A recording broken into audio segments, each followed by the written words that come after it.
Welcome to the Ask Coach Mac podcast, where coaches from around the world get their strength and conditioning questions answered. What's up, guys? Rob McKeefery here. Welcome to episode number 28 of Ask Coach Mac. Thank you so much for joining me today. We have a great question from Stu, but before we get to that, I want to thank today's sponsor, Iron Grip. If you're in the market for plates or dumbbells, these are my go-to guys. I've put Iron Grip plates and dumbbells in 3 facilities, including my own garage where my family and I work out. I've had nothing but positive experiences with them and love the fact that they're manufactured in the U.S. For more information, go to irongrip.com, follow them on Twitter, or call Chris DeSanto at 509-230-3124. All right, here's today's question from Stu. Coach Mac, this is Stu Roche, Assistant Director of Sports Performance at Marquette University. I wanted to ask your opinion on the role of the strength and conditioning coach in the recruiting process. Specifically, how can we maximize our impact on an athlete's official visit? And what are some techniques you've used or seen? Thanks, Coach Mac. I appreciate everything you do for our industry. Stu, great to hear from you, man. For everybody that doesn't know, Stu had worked with us at Eastern Michigan. Has gone off to Marquette, doing great things there, and it's not a shocker at all that Stu would ask a great question. Did that all throughout, and this is it. You know, with recruiting, I think it's the lifeblood of a program. You know, you have to bring the players in, and I'll be honest with you, I am not a big fan of college recruiting. It is one of those things that, you know, the whole sales pitch, the whole, you know, dealing with the masses so that you end up with just a sliver of that. It's honestly one of the reasons why I did not go into football coaching. However, the strength coach's role is vital, and you know, and I think having a good experience, strength conditioning experience for the athletes is a critical factor. And so, for us, I think there's really kind of three different aspects of the recruiting visit in which we have an opportunity to make an impact. The first one for us is we actually have them come and watch a training session, be it in the winter when we are actually going through recruiting weekends. We have extra lifts on Saturday. You know, again, you know, part of creating an environment, a culture in which your guys want to come in and do extra. It's very, very important, and maybe a whole nother question, but pretty much our entire team trains on Saturday in the winter, and you know, it's discretionary, it's optional, it's completely optional. They want to do it, and we have them come in. We go offense, defense, and we put the guys at different racks, and we do timed interval type of workouts. So it's high energy, high pace, really good camaraderie.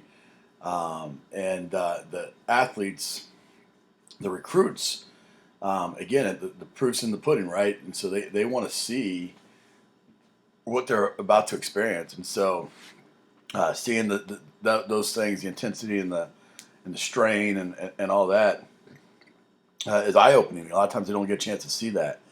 And so we have a great opportunity there to give them a little sliver of what we do, plus also tell them and show them, demonstrate to them that we have a team committed and are willing to be coming in on a Saturday to train, you know, and we make sure that we're very careful with our returning athletes to let them know that that's not so that they can be zoo animals and have a whole group of people come in and watch them. We're doing what we do, and they happen to be walking through, and so it's a really cool environment, and you know, I think that the recruits walk away from it pretty impressed. The second thing is the group meeting. I mean, you know, we go in, whether or not you address them in the weight room. You know, at Eastern, I address them in the team room, but there's an opportunity for you to talk in front of the group, and I think there's, you know, really 3 things that we do that you should do when dealing with a recruit in that setting. First, you need to acknowledge the recruiting process. You know, they're getting to go and go to all these different weight rooms, meet all these different staffs. Every staff is putting their best foot forward. Every staff is saying that they got the best strength coach in America. and all those types of things. And the reality is that gets old, and so I think acknowledging that and saying, hey, look, every staff is saying that they got the best strength coach in the country. They're saying they got the best guys in the country, this, that, and the other. And it's a daunting process. They're getting phone calls. They're sitting through all these meetings. They're probably half nodding off a lot of times in those group settings. Just acknowledging all that, and I tell them that, look, every staff is going to say all those things. Every staff is going to put their best foot forward. They need to talk to our athletes and see if it's just lip service or not. And I say we have the best athletes because they're my guys. I say we have the best facilities because it's my facility. But at the end of the day, it's got to be proven and backed up by our players. And I think that's an important part of it. The second thing is we tell them our two goals. Our main goal is that we care about them more as people than we do as players. We have 105 guys, and the fact of the matter is that 22 of them start. And so we have to have a great relationship with all of them. And, we go into the different things and how we go about doing that, be it, creating life experiences or, finding time to work with them outside of the weight room or doing nutrition education or whatever it may be. But we want to show them and demonstrate to them that we care about them. And that's typically when I introduce our staff and point out the number of people that we have to work with them and things like that. And then the second goal is that we have a relentless pursuit of continuous improvement. And, I tell them that this is, college, they're going around and they're seeing, it's a carnival everywhere they go, how great it is and how much fun they're going to have and this, that, and the other. And I tell them that it's not graham crackers and Kool-Aid. It's when they show up, it is difficult. It's hard. That's why I wanted them to see a training session. I don't want them a year from now saying that, hey, Coach Mack, you didn't tell me it was going to be like this. I'm telling you now that this is going to be hard work. And if you have that kind of mentality where you embrace that, then you will like me, you'll love our program, and it'll be absolutely the right place. But I tell them it's also an opportunity for them to evaluate us and to make sure that it's where they want to be. And so, but they have, every time they walk in that weight room, they have the opportunity to become a better football player, and they need to know that. That's going to be expected of them to approach that. In that group meeting, we'll also address our staff. I told you we'll introduce our staff, and we'll talk about our facilities. We don't have, at Tennessee, I had one of the best facilities out there. At Eastern Michigan, it's significantly smaller, but it's just as functional. And the fact of the matter is we really we pretty much do the exact same program. And so we just talk about that, and I'll tell them that in the weight room, at the end of the day, the bar and bumper plates and plates and a bar have not changed in over 100 years, and so as long as you have that, you're all right.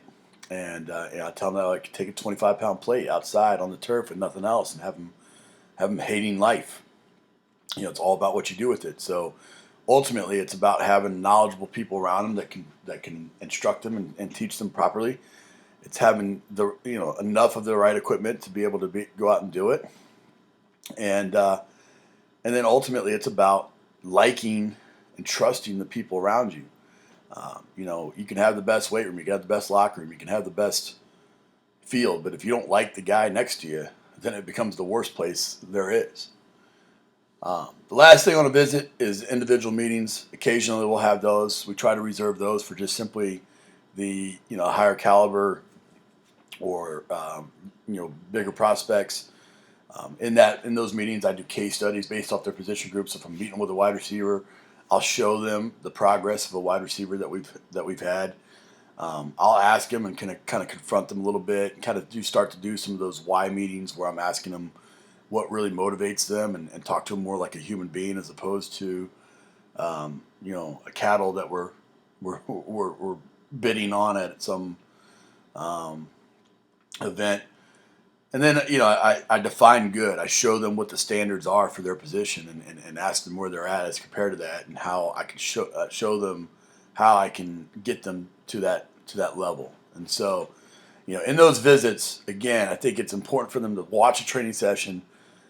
In those group meetings, I think it's important to acknowledge the recruiting process, talk about your goals, introduce your staff, talk about the facilities, and then lastly, if it's a higher caliber recruit, and it's effective and a good use of your time, have an individual meeting with those recruits and really lay out what you can do for them. So, Stu, I hope that answers your question.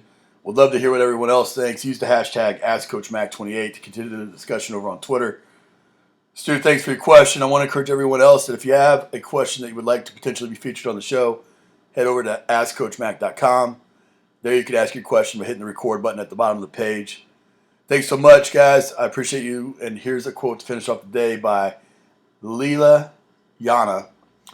True leadership isn't about having an idea. It's about having an idea and recruiting other people to execute on this vision. Take care, guys. I'll see you in the next episode of Ask Coach Mac. Bye for now.